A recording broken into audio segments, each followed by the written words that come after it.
ಅದೇ ಈ ವಿಷಯ ತೆಗೆದಾಗ ಇವರಿಬ್ರು ಬೇಡ, ಇವರಿಬ್ರು ಯುವ ಪ್ರತಿಭೆಗಳು ಅಲ್ಲಿ ಇರಬೇಕು, ಅದ್ರ ಮಾತಾಡ್ಬೇಕಾದ್ರೆ ಕೂತ್ಕೊಳ್ಳಿ ದಯಮಾಡಿ. ಯಾಕೆ ನೀವು ಅಲ್ಲಿ ಕೂತ್ಕೊಳ್ಳಿ, ಯಾಕಂದರೆ ಇವತ್ತು ಅವರನ್ನ ನಾನು ಅನ್ನೆಸರಿಯಾಗಿ ಕಾಂಟ್ರವರ್ಸಿಗೆ ಇಳಿಯೋದಕ್ಕೆ ಇಷ್ಟ ಇಲ್ಲ. ಸೊ ಈ ಥರ ವಿಷಯ ಬರುತ್ತೆ ಅಂತ ಗೊತ್ತು, ನಾನು ಈ ವಿಷಯ ಮಾತಾಡಲೇಬೇಕಾಗಿದೆ ಇವತ್ತು. ಯಾಕೆ ಅಂತಂದರೆ ನಾನೊಬ್ಬ ಸಿನಿಮಾ ನಿರ್ದೇಶಕ ಅಷ್ಟೇ ಅಲ್ಲ, ನಾನೊಬ್ಬ ಪತ್ರಕರ್ತ ಕೂಡ. ನಿನ್ನೆ ಒಂದು ಪ್ರೆಸ್ ಕಾನ್ಫರೆನ್ಸ್ ಇಟ್ಕೊಂಡಿದ್ದೆ.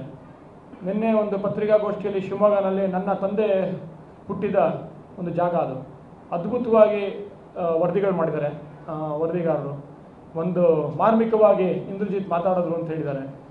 ತುಂಬ ಒಂದು ಒಳ್ಳೊಳ್ಳೆ ವರದಿಗಳ ದಿನಪತ್ರಿಕೆಯ ಫ್ರಂಟ್ ಪೇಜ್ ಬಂದಿದೆ. ಆದರೆ ಎಲ್ಲ ಒಂದು ಕಡೆ ಒಬ್ಬರೋ ಇಬ್ಬರು ನನಗೆ ತುಂಬ ನೋವಾಗಿದೆ, ಅದಕ್ಕೋಸ್ಕರ ಇದನ್ನು ನಿಮ್ಮ ಜೊತೆ ಶೇರ್ ಮಾಡ್ತಾಯಿದ್ದೀನಿ. ದರ್ಶನ್ ಕಾಲೆಳೆದ ಇಂದ್ರಜಿತ್ ಲಂಕೇಶ್ ಅಂತ ಆಗ್ತಾರೆ, ಟಾಂಗ್ ಕೊಟ್ಟ ಇಂದ್ರಜಿತ್ ಲಂಕೇಶ್ ಅಂತಾರೆ. ನಾನೇ ಇನ್ಫ್ಯಾಕ್ಟ್ ನಿನ್ನೆ ಪತ್ರಿಕೆಗೋಷ್ಠಿದು ಕ್ಲಿಪ್ಪಿಂಗ್ ಬೇಕಾದ್ರೆ ತೋರಿಸ್ತೀನಿ ನಿಮಗೆ. ನಾನು ಹೇಳಿದ್ದೇನು ಅಂದರೆ ಮತ್ತೆ ಬೇಕಾದ್ರೆ ರಿಪೀಟ್ ಮಾಡ್ತೀನಿ, ಅದಕ್ಕೋಸ್ಕರ ಲೈವ್ ಸ್ಟ್ರೀಮಿಂಗ್ ಮಾಡ್ತಾ ಇದ್ದೀವಿ. ಯಾಕೆಂತಂದರೆ ಅರ್ಧಕ್ಕೆ ಕಟ್ ಮಾಡಿ ಇಂದ್ರಜಿತ್ ಲಂಕೇಶ್ ಟಾಂಗ್ ಕೊಟ್ಟರು ಅನ್ನೋದೆಲ್ಲ ನಾನು ಯಾಕೆ ಟಾಂಗ್ ಕೊಡೋಕೆ ಹೋಗಲಿ? ನಾನು 30 ವರ್ಷದಿಂದ ಪತ್ರಿಕೋದ್ಯಮದಲ್ಲಿದ್ದೀನಿ. ನೀವು ಕೇಳ್ತಾ ಇದ್ದೀರಾ ಅಂತಲ್ಲ ಬ್ರದರ್, ಒಂದು ಜನಕ್ಕೆ ಪ್ರೇಕ್ಷಕರಿಗೆ ಗೊತ್ತಾಗಬೇಕು ಅಂತ. ನಾನು 30 ವರ್ಷದಿಂದ ಪತ್ರಿಕೋದ್ಯಮದಲ್ಲಿದ್ದೀನಿ. ಒಂದು ಪತ್ರಕರ್ತನಾಗಿ ರಿಯಾಕ್ಟ್ ಮಾಡಲೇಬೇಕಾಗತ್ತೆ. ಒಬ್ಬ ಸಿನಿಮಾ ನಿರ್ದೇಶಕನಾಗಿ ಅಥವಾ ಸಿನಿಮಾ ನಟನಾಗಿ ಕೂತ್ಕೊಂಡಿರ್ಬೋದು, ರಿಯಾಕ್ಟ್ ಮಾಡ್ದೇನೆ ಮನೆಯಲ್ಲಿ ಸೇರ್ಕೊಬೋದು. ಆದರೆ ನಮ್ಮ ತಂದೆ ಕಳಿಸ್ಕೊಟ್ಟಿರೋದು ಆ ಥರದಲ್ಲ. ಒಂದು ರಿಯಾಕ್ಟ್ ಮಾಡ್ಬೇಕಾದ್ರೆ ಏನಾಗುತ್ತೆ, ನಾನೇನು ಹೇಳಿದೆ, ಇನ್ವೆಸ್ಟಿಗೇಷನ್ ನಡೀತಾ ಇದೆ, ಅದು ತನಿಖೆ ನಡೀಬೇಕಾದ್ರೆ ಇವಾಗ ರಿಯಾಕ್ಟ್ ಮಾಡೋದು ಬೇಡ. ಅದು ತನಿಖೆ ಮಾಡಿದಾದ್ಮೇಲೆ ಅದು ಬರುತ್ತೆ, ಅದರಿಂದ ಉತ್ತರ. ಪೊಲೀಸರು ಚೆನ್ನಾಗಿ ಮಾಡ್ತಾರೆ ತನಿಖೆ, ಅದಾದಮೇಲೆ ನಿಮ್ಗೆ ಗೊತ್ತಾಗುತ್ತೆ ಅಂತ ಇಷ್ಟೇ ಹೇಳಿದ್ದು ನಾನು. ಅದಾದಮೇಲೆ ಪತ್ರಿಕಾಗೋಷ್ಠಿಯಲ್ಲಿ ಮಾರ್ಮಿಕವಾಗಿ ಒಂದು ಬಸವಣ್ಣನವರ ವಚನ ಹೇಳಿದೆ. ಆ ವಚನ ಹೇಳಬೇಕಾದ್ರೂ ಮಿತ್ರರು ಅವರು ಪಾಪ ಎಕ್ಸೈಟ್ ಆದರು, ನಾನು ಏನೋ ಬೈಟ್ ಕೊಡ್ತಾಯಿದ್ದೀನಿ ಅಂತ. ಅವರು ಮಧ್ಯ ಇಂಟ್ರಪ್ಟ್ ಮಾಡ್ತಾಯಿದ್ರು. ಅದ್ರ ಮಧ್ಯ ನಾನು ಹೇಳೋಕ್ಕೆ ಹೋದೆ, ಅಲ್ಲಿ ಅಡೆತಡೆಗಳಿತ್ತು. ಈ ಸಮಯದಲ್ಲಿ ನಾನು ಯಾಕೆ ಟಾಂಗ್ ಕೊಡೋಕೆ ಹೋಗಲಿ? ನಾನು 2 ಸಿನಿಮಾ ಮಾಡಿದ್ದೀನಿ ದರ್ಶನ್ ಜೊತೆ. ಆ ಹೀರೋ ಆಗಿ ಯುವ ಪ್ರತಿಭೆ ಆಗಿದ್ದಾಗ ನಾನೊಬ್ಬ ನಿರ್ದೇಶಕನಾಗಿ ಆಗಾಗಲೇ ನಾನು ಎಸ್ಟಾಬ್ಲಿಷ್ ಆಗಿದ್ದೆ. ತುಂಟಾಟ ಕೊಟ್ಟಿದ್ದೆ, 100 ಡೇಸ್ ಓಡಿತ್ತು. ಅದಾದಮೇಲೆ ಮೋನಾಲಿಸಾ ದೊಡ್ಡ ಹಿಟ್ಟಾಯಿತು. ಸೊ ಈ ಸಂದರ್ಭದಲ್ಲಿ ನನಗೂ ಅವ್ರಿಗೂ ಯಾವುದೇ ಒಂದು ವೈಯಕ್ತಿಕ ದ್ವೇಷ ಇಲ್ಲ ನನ್ನ ಕಡೆಯಿಂದ. ಅಟ್ಲೀಸ್ಟು ನಾನು ಯಾಕೆ ಟಾಂಗ್ ಕೊಡೋಕೆ ಹೋಗಬೇಕು? ಹಿಂದೆ ನಾನು ಒಬ್ಬ ಜವಾಬ್ದಾರಿಯುತ ಪತ್ರಕರ್ತ. ಯಾವುದೋ ಒಂದು ಸಮಾಜದಲ್ಲಿ ಒಂದು ಘಟನೆ ಆದಾಗ ಅದ್ರ ಬಗ್ಗೆ ವಿಷಯ ಎತ್ತಬೇಕಾಗತ್ತೆ ಹೊರತು, ಇಲ್ಲ ಅಂತಂದರೆ ನಾನು ಒಬ್ಬ ಪತ್ರಕರ್ತನಾಗಿ ಹೇಳೋದಕ್ಕೆ ಸರಿನೇ ಇರೋದಿಲ್ಲ, ನನಗೆ ಅರ್ಥನೇ ಇರೋದಿಲ್ಲ ಪತ್ರಕರ್ತನ ಕರ್ಕೊಳ್ಳೋದಕ್ಕೆ. ಅಲ್ಲಿ ಯಾರಿಗೋ ಒಂದು ಅನ್ಯಾಯ ಆದಾಗ ನಾನು ಧ್ವನಿ ಎತ್ತಿದೆ, ಅದು ಮಾತಲ್ಲಿ ಮಾತು ಬೆಳೀತು. ಅದಕ್ಕೆ ನನ್ನ ವಿಷಾದನೂ ಮುಂದೆ ಆಮೇಲೆ ನಾನು ವ್ಯಕ್ತಪಡಿಸಿದ್ದೀನಿ. ವಿಷಾದ ಆಗಿತ್ತು, ಯಾಕಂದರೆ ಆ ಥರ ಮಾತು ಬೆಳೀಬಾರ್ದಿತ್ತು, ನಾನೊಬ್ಬ ಪತ್ರಕರ್ತನಾಗಿ ರಿಯಾಕ್ಟ್ ಮಾಡಬಾರ್ದಿತ್ತು. ಆದರೆ ವಿಷಯ ಎತ್ತಿದ್ದದ್ದು ನನಗೆ ನೋವಾಗಿಲ್ಲ.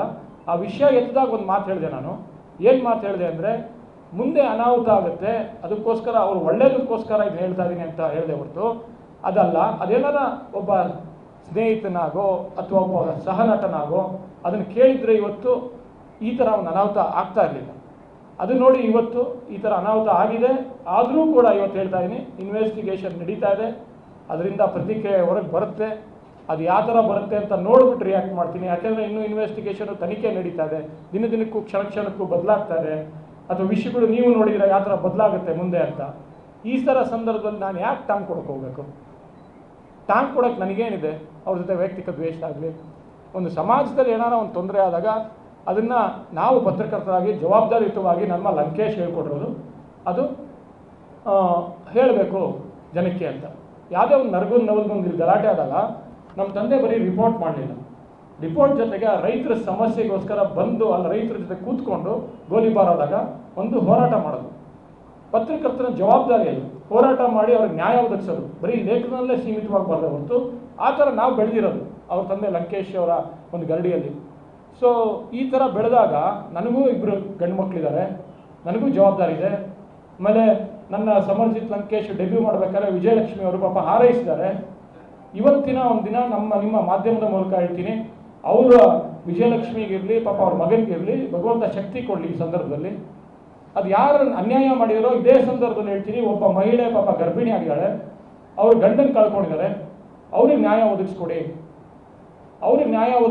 ಅವ್ರಿಗೆ ಅನ್ಯಾಯ ಆಗಿದೆ, ಅವ್ರಿಗೆ ಅನ್ಯಾಯ ಆಗಬಾರ್ದು. ಕೆಲವೇ ದಿನಗಳಲ್ಲಿ ಬೇಕಾದ್ರೆ ನಾನು ಹೋಗಿ ಅವ್ರನ್ನ ಭೇಟಿ ಮಾಡ್ತೀನಿ. ಅವ್ರಿಗೆ ಅನ್ಯಾಯ ಆದಾಗ ಇಲ್ಲೇ ನಾರ್ತ್ ಕರ್ನಾಟಕದಲ್ಲಿ ದಾನಮ್ಮ ರೇಪ್ ಆಗಿ ತೀರೋದಾಗ ನಾನೇ ಬಂದು ಅವ್ರಿಗೆ ಸಾಂತ್ವನ ಅಷ್ಟೇ ಇರಲಿಲ್ಲ, ಆರ್ಥಿಕವಾಗಿ ಸಹಾಯ ಮಾಡಿದೆ. ಈ ಥರ ಸಂದರ್ಭದಲ್ಲಿ ಈ ಸಾಮಾಜಿಕ ಜಾಲತಾಣ ಅದ್ಭುತವಾದ ಒಂದು ಮಾಧ್ಯಮ. ನಮ್ಮ ಪತ್ರಕರ್ತರಲ್ಲಿ ಇರೋಂಥ ಧ್ವನಿ ಜನರಿಗೆ ಕೊಡ್ತು ಆ ಶಕ್ತಿನ. ಆ ಮಾಧ್ಯಮ ಅದ್ಭುತವಾಗಿ ಉಪಯೋಗಿಸ್ಕೋಬೇಕು ಇವತ್ತು. ಅದನ್ನು ಬಿಟ್ಟು ಯಾವುದೋ ಒಂದು ಸೂಳೆ ಮಗ ಅಂತೆ, ಇನ್ನೇನೋ ಮಗ ಅಂತೆ, ಈ ಥರ ಕೆಟ್ಟ ಪದ ಈ ವೇದಿಕೆ ಮೇಲೆ ಮಾತಾಡಬಾರ್ದು. ಈ ಥರದೆಲ್ಲ ಉಪಯೋಗಿಸ್ಕೊಂಡಾಗ ಅಲ್ಲಿ ದರ್ಶನ್ ಆಗಲಿ ವಿಜಯಲಕ್ಷ್ಮಿ ಆಗಲಿ ಯಾವತ್ತೂ ರಿಯಾಕ್ಟ್ ಮಾಡಿಲ್ಲ ಇದ್ರ ಬಗ್ಗೆ. ಇಲ್ಲಿ ಯಾರೋ ಕಿಡಿಗೇಡಿಗಳು ರಿಯಾಕ್ಟ್ ಮಾಡಿಕೊಂಡು ಆ ಸಾಮಾಜಿಕ ಜಾಲತಾಣದ ಬಗ್ಗೆ ಇವತ್ತಿನ ಈ ವೇದಿಕೆಯಲ್ಲಿ ಹೇಳ್ತೀನಿ, ಸರ್ಕಾರ ಒಂದು ಸ್ವಲ್ಪ ಅದ್ರ ಬಗ್ಗೆ ಜವಾಬ್ದಾರಿಯುತವಾಗಿ ರಿಯಾಕ್ಟ್ ಮಾಡಬೇಕು. ಸುಮ್ಮನೆ ಕೂತ್ಕೊಂಡು ನೋಡ್ತಾ ಇರೋದಲ್ಲ, ಅದಕ್ಕೆ ಆ್ಯಕ್ಷನ್ ತಗೋಬೇಕು. ಈ ಹಿಂದೆನೂ ಈ ಥರ ನನ್ನ ವಿರುದ್ಧ ತೇಜೋದಯ ಮಾಡಿದಾಗ ಒಬ್ಬನ ಅರೆಸ್ಟ್ ಮಾಡಿಸಿದ್ದೆ. ಅವ್ರ ಅಪ್ಪ ಅಮ್ಮ ಬಂದು ಪಾಪ ನನ್ನ ಕಾಲು ಹಿಡ್ಕೊಳ್ತಾ ಇದ್ರು. ಆವಾಗ ನಾನು ಅವ್ರ ಅಪ್ಪ ಅಮ್ಮಂಗೋಸ್ಕರ ಅವ್ರ ಕಣ್ಣಲ್ಲಿ ನೀರು ನೋಡಿಬಿಟ್ಟು ಪಾಪ ಅವ್ನು ಬುದ್ಧಿವಾದ ಹೇಳ್ಬಿಟ್ಟು ಬಿಟ್ವಿ. ಸೊ ಈ ಥರ ಸಂದರ್ಭ ಇದ್ದಾಗ ನಾನು ಯಾಕೆ ತಾಂಡ್ಕೊಂಡು ನನಗೇನು ಕೆಲಸ ಇದೆ, ನಾನು ನನ್ನ ನಿರ್ದೇಶನದಲ್ಲಿ ಖುಷಿಯಾಗಿದ್ದೀನಿ, ನನ್ನ ಪತ್ರಕರ್ತರಲ್ಲಿ ಖುಷಿಯಾಗಿದ್ದೀನಿ ಅಂತ ಹೇಳೋಕ್ಕೆ ಇಷ್ಟಪಡ್ತೀನಿ. ಇದಾದ ಮೇಲೆ ಮತ್ತೆ ಇದ್ರ ಬಗ್ಗೆ ವಿಷಯ ಸಮಾಜದಲ್ಲಿ ಏನಾದ್ರು ಅನ್ಯಾಯ ಆದರೆ ನಾನು ತೆಗಿತಾನೆ ಇರ್ತೀನಿ. ನೀವು ನೋಡಿದ್ದೀರ, ನಾನು ಧೈರ್ಯವಾಗಿ ಮಾತಾಡಿದ್ದೀನಿ. ಯಾವುದೇ ಇಂಡಸ್ಟ್ರಿಯವ್ರು ಮಾತಾಡೋದಿದ್ದಾಗ ಡ್ರಗ್ ವಿಷಯ ಮಾತಾಡಿದ್ದೀನಿ. ಯಾರಿಗೂ ಧೈರ್ಯ ಆಗಿಲ್ಲ ಅವ್ರು ಬಂದಾಗ.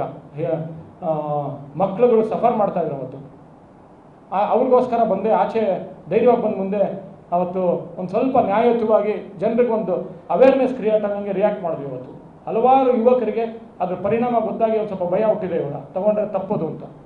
ಈ ಥರ ಸಂದರ್ಭದಲ್ಲಿ ನಾನು ಯಾಕೆ ಟ್ಯಾಗ್ ಕೊಡಬೇಕು, ನನಗೇನು ಅದಕ್ಕೆ ಅವಶ್ಯಕತೆ ಇದೆ, ನನಗೆ ಯಾಕೆ ಅದು ಬೇಕಾಗಿದೆ. ಅದೇ ಸಂದರ್ಭದಲ್ಲಿ ಕೊನೆಯಾಗಿ ಮತ್ತೆ ಹೇಳ್ತೀನಿ, ಇವತ್ತು ವಿಜಯಲಕ್ಷ್ಮಿ ಅವ್ರಿಗೆ ಪಾಪ ಅವರ ಮಗನಿಗೆ ಶಕ್ತಿ ನೀಡಲಿ. ನನಗೂ ಮಕ್ಕಳಿದ್ದಾರೆ. ಸೊ ಈ ಸಂದರ್ಭದಲ್ಲಿ ವಿಜಯಲಕ್ಷ್ಮಿ ಪಾಪ ನನ್ನ ಮಗನಿಗೆ ಹಾರೈಸಿದ್ರು ಸಿನಿಮಾದಲ್ಲಿ. ಅವ್ರ ಮಗ ಏನೇನು ವಾಟ್ ಈಸ್ ಗೋಯಿಂಗ್ ಥ್ರೂ ಅಂತ ನನಗೆ ಅನಿಸುತ್ತೆ. ಅದೇ ಸಂದರ್ಭದಲ್ಲಿ ಆ ಮಹಿಳೆಗೆ, ರೇಣುಕಾ ಸ್ವಾಮಿಯ ಹೆಂಡತಿಗೆ ನ್ಯಾಯ ಒದಗಿಸ್ಕೊಡಿ. ಪಾಪ ಅವ್ರಿಗೆ ಗರ್ಭಿಣಿ ಅವರು. ಈ ಥರ ಸಂದರ್ಭದಲ್ಲಿ ಪಾಪ ಅವನೇನೋ ಒಂದು ಟ್ವೀಟ್ ಮಾಡ್ದ ಅಂತ ಅಂದ್ಬಿಟ್ಟು ಅವನ ಜೀವನೇ ಕಳ್ಕೊಂಡಿದ್ದಾನೆ. ಅದು ದುರಂತ ಅಂತ ಹೇಳ್ತೀನಿ. ಥ್ಯಾಂಕ್ ಯು, ನಮಸ್ಕಾರ.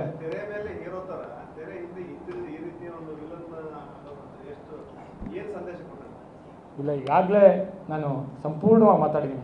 ಅದು ಜನರಿಗೆ ಇವತ್ತು ಸಾಮಾಜಿಕ ಜಾಲತಾಣದಲ್ಲಿ ಎಂಥ ಅದ್ಭುತವಾದ ಮಾಧ್ಯಮ. ಅದು ಒಂದು ಧ್ವನಿನೇ ನಮ್ಮ ಪತ್ರಕರ್ತರು, ಸಂಪಾದಕರ ಕೈಯಿಂದ, ಮಾಧ್ಯಮದ ಕೈಯಿಂದ ಜನರಿಗೆ ಸಿಕ್ಕಿದ ಶಕ್ತಿ ಅವರ ಒಂದು ಧ್ವನಿಯಾಗಿದೆ ಸಾಮಾಜಿಕ ಜಾಲತಾಣ ಅಂತ. ಅದನ್ನು ದುರುಪಯೋಗ ಮಾಡ್ಕೋಬೇಡಿ. ಸರ್ಕಾರ ಇದ್ರ ಬಗ್ಗೆ ತುಂಬ ಗಮನ ಹರಿಸ್ಬೇಕು. ಯಾಕೆ ಅಂತಂದರೆ ನಾವೇನಾರ ಪತ್ರಕರ್ತಾಗ ಒಂದು ಲೇಖನ ಬರೆದ್ರೆ ಡಿಫಮೇಷನ್ ಕೇಸ್ ಹಾಕ್ತಾರೆ, ಕೋರ್ಟ್ ಮೆಟ್ಲತ್ತಿಸ್ತಾರೆ. ಸಾಮಾಜಿಕ ಜಾಲತಾಣದಲ್ಲಿ ಇಂಥ ಕಿಡಿಗೇಡಿಗಳು ಈ ಥರ ಮಾಡ್ತಾ ಇದ್ದಾಗ ನಾನಂತೂ ಅದ್ರ ಬಗ್ಗೆ ಒಂದು ಹೋರಾಟ ಮಾಡ್ತೀನಿ. ಈ ಥರ ನಡೀತಾ ಇದ್ದರೆ ನಾನು ಬೀದಿಗಿಳಿದು ಹೋರಾಟ ಮಾಡಬೇಕಾಗುತ್ತೆ. ಯಾಕೆ ಅಂತಂದರೆ ಈ ಥರ ಸಂದರ್ಭದಲ್ಲಿ ಅಂತ ಅದ್ಭುತವಾದ ಸಾಮಾಜಿಕ ಜಾಲತಾಣ ಹಾಳಾಗ್ತಾ ಇಲ್ಲ ಅನ್ನೋದು ನನಗೆ ತುಂಬ ನೋವಾಗುತ್ತೆ. ಯಾಕಂದರೆ ಅವ್ರಿಗೆ ಧ್ವನಿ ಸಿಕ್ಕಿದಾಗ ಆ ಧ್ವನಿನ ದುರುಪಯೋಗ ಮಾಡಿಕೊಂಡಾಗ ತುಂಬ ಹರ್ಟ್ ಆಗುತ್ತೆ. ಯಾಕಂದರೆ ಮುಂದೆ ನಿಮ್ಗೆ ಆ ಧ್ವನಿ, ಆ ಶಕ್ತಿ ಸಿಗಲ್ಲ. ನಿಮ್ಗೆ ಆ ಶಕ್ತಿ ಸಿಕ್ಕಿದೆ ಇವತ್ತು. ಪ್ರತಿಯೊಬ್ಬ ಹುಡುಗ, ಯಾರೋ ಹಳ್ಳಿಯ ಹುಡುಗನಿಗೂ ಒಂದು ಧ್ವನಿ, ಅವ್ನು ಯಾವುದೇ ಒಂದು ಸಿನಿಮಾ ನೋಡಿದಾಗ ಅಥವಾ ಯಾವುದೇ ಒಂದು ಬೆಳವಣಿಗೆ ಆದಾಗ ಅವನ ಅನಿಸಿಕೆಯನ್ನು ಸಾಮಾಜಿಕ ಜಾಲತಾಣದಲ್ಲಿ ನೀಡ್ಬೋದು. ಅದನ್ನು ದುರುಪಯೋಗ ಮಾಡ್ಕೋಬೇಡಿ. ಇದು ತುಂಬ ಯುವಕರಿಗೆ ತುಂಬ ಹಾಳಾಗ್ತದೆ. ನನಗೇನೋ ಶಕ್ತಿ ಇದೆ, ನಾವು ತಡ್ಕೊತೀವಿ, ಆದರೆ ಯುವಕರಿಗೆ ತುಂಬ ಒಂದು ಇದಾಗುತ್ತೆ. ಎಷ್ಟೊಂದು ಜನ ಸೂಸೈಡ್ ಮಾಡ್ಕೊಂಡಿದ್ದಾರೆ ಈ ಥರ ಡ್ಯಾಮೇಜಸ್ ಆದಾಗ. ಒಬ್ಬ ಫಸ್ಟ್ ರ್ಯಾಂಕ್ ಬಂದಿದ್ದ ಮಹಿಳೆ ಪಾಪ ಅವಳ ರೂಪವನ್ನು ಕ್ರಿಟಿಸೈಸ್ ಮಾಡಿಕೊಂಡು ಕಮೆಂಟ್ ಮಾಡ್ತಾರೆ ಅಂದರೆ ಎಂಥ ದುರಂತ ಸ್ಥಿತಿ ಇದೆ. ಮತ್ತು ಸರ್ಕಾರ ಏನು ನಿದ್ದೆ ಮಾಡ್ತಾ ಇದೆ, ಅದಕ್ಕೆ ಇಮಿಡಿಯೇಟಾಗಿ ಆ್ಯಕ್ಷನ್ ತೊಗೋಬೇಕಲ್ವಾ. ಏನೋ ಸೈಬರ್ ಕ್ರೈಮ್ ಅಂತ ಮಾಡಿದ್ದಾರೆ, ಅದು ಯಾವತ್ತೂ ಅದು ಉಪಯೋಗ ಆಗಿಲ್ಲ, ಯಾರಿಗೂ ಆಗಿಲ್ಲ. ನಮ್ಮಂಥವ್ರು ಒಂದು ಸ್ವಲ್ಪ ಪತ್ರಿಕೆ ಇದ್ದು, ಶಕ್ತಿ ಇದ್ದು ನಾವು ಆ್ಯಕ್ಷನ್ ತೊಗೋದೇ ಹೊರತು ಬೇರೆ ಯಾರೋ ಯುವಕರಿಗೆ ಹರ್ಟ್ ಆಗ್ತಾ ಇದ್ದಾಗ ಎಷ್ಟು ತೊಂದರೆ ಆಗುತ್ತೆ, ಎಷ್ಟು ನೋವಾಗುತ್ತೆ. ಅವ್ರು ಸೂಸೈಡ್ ಮಟ್ಟಕ್ಕೆ ಹೋಗಿದ್ದಾರೆ.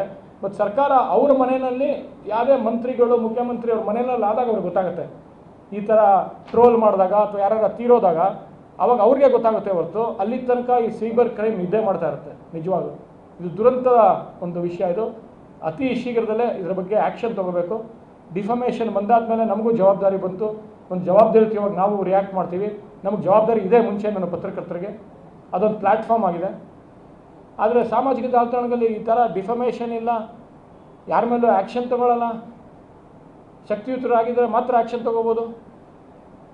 ಯಾರೋ ಪಾಪ ಅಮಾಯಕರು ಪಾಪ ಅವರು ಫಸ್ಟ್ ರ್ಯಾಂಕ್ ಬಂದು ಅವಳ ರೂಪವನ್ನು ಕ್ರಿಟಿಸೈಸ್ ಮಾಡಿದಾಗ ಅವಳ ಮನಸ್ಥಿತಿ ಆ ಥರ ಇರುತ್ತೆ. ಎಂಥ ದುರಂತ ಅಲ್ವಾ ಇದು. ಅವಳನ್ನು ರೂಪವನ್ನು ಕ್ರಿಟಿಸೈಸ್ ಮಾಡಿಕೊಂಡು ಜನರು ಟ್ರೋಲ್ ಮಾಡ್ತಾರೆ.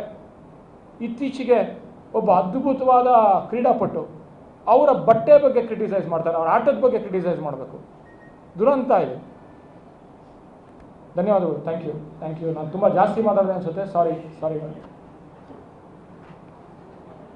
ಇನ್ನೇನಾರು ಅವ್ರಿಗೇನಾರು ಕೇಳೋದಿದ್ರೆ ಕೇಳಿ. ಹಾಂ, ಇವತ್ತು ನಿಮಗೆ ಸಮಯ ಇದ್ದರೆ ದಯಮಾಡಿ ಬನ್ನಿ. 4 ಗಂಟೆಗೆ ಒಂದು ಕಾಲೇಜಲ್ಲಿ ರಿಲೀಸ್ ಮಾಡ್ತಾ ಇದ್ದೀವಿ. ಅದು ನೇಹಾ ಪಾಟೀಲ್ ಅವರ ಓದಿದಂಥ ಒಂದು ಕಾಲೇಜು, ನೇಹಾ ಹಿರೇಮಠ್ ಅವರು ಓದಿದಂಥ ಕಾಲೇಜು. ಅಲ್ಲಿ ಅವರ ಹೆಸರಲ್ಲಿ ಒಂದು ಗಿಡವನ್ನು ನೆಡ್ತಾ ಇದ್ದೀವಿ. ಅದಾದ ನಂತರ ಒಂದು ಮಾಲಲ್ಲಿ ಮತ್ತೆ ಒಂದು ರೆಡ್ FM ಅವ್ರ ಜೊತೆ ಟೈಅಪ್ ಆಗಿ ಅವ್ರ ಜೊತೆ ಒಂದು ಈ ಸಾಂಗನ್ನು ಜನರಿಗೆ, ಹುಬ್ಬಳ್ಳಿಯ ಜನತೆಗೆ ನೀಡ್ತಾ ಇದ್ದೀವಿ. ನಿಮಗೆ ಸಮಯ ಇದ್ದರೆ ದಯಮಾಡಿ ಬನ್ನಿ, ನಾನು ಸ್ವಲ್ಪ ಸಮಯ ಕಳೆಯೋಣ ಜೊತೆಗೆ. ತುಂಬ ದಿನ ಆದಮೇಲೆ ಸಿಕ್ಕಿದ್ದೀರಾ. ಹೋದ ಸತಿ ಬಂದಾಗ ನಾನು ದಾನಮ್ಮ ಒಂದು ಸತ್ತಾಗಿ ಬಂದಿದ್ದೆ, ಪಾಪ ಅವ್ರು ತೀರೋದಾಗ ಬಂದಿದ್ದೆ. ಅದಾದ ನಂತರ ನೀವೆಲ್ಲ ಸಿಕ್ಕಿರಲಿಲ್ಲ. ತುಂಬ ಇಲ್ಲಿ ಬಂದು ನಮ್ಮ ಜೊತೆ ಈ ಸಮಯ ಕಳೆದಿದ್ದಕ್ಕೆ ಮತ್ತು ತುಂಬ ಕಾಮಾಗಿ ಪ್ರಶ್ನೆಗಳು ಕೇಳಿ ಮತ್ತು ಕೇಳಿಸ್ಕೊಂಡಿದ್ದಕ್ಕೆ ನಾನು ಉತ್ತರ. ಧನ್ಯವಾದಗಳು. Thank you very much. Thank you. SSTV cinema ಜಗತ್ತಿನ ಕ್ಷಣ ಕ್ಷಣದ ಸುದ್ದಿಯೊಂದಿಗೆ.